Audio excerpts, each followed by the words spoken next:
بسم الله. طبعا هذه السحب الركامية اللي احنا لابد ان نتفاداها ونبتعد عنها. هذا هو الجهاز اللي عندنا، هو يوضح لنا خطورتها ونبتعد عنها. اوريكم هي من الخارج.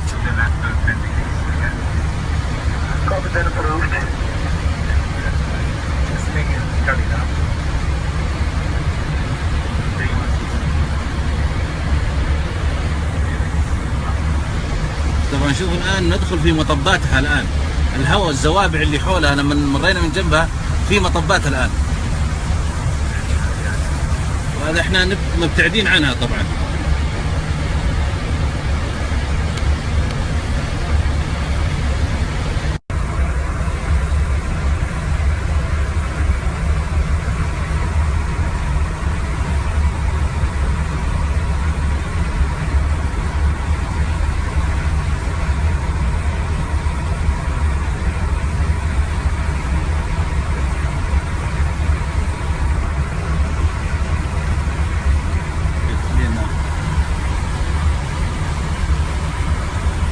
طبعا الآن أرجع إلى الطريق، طريق الرحلة. الآن بعد ما تجاوزنا السحاب، الآن أرجع للطريق بفضل الله سبحانه وتعالى.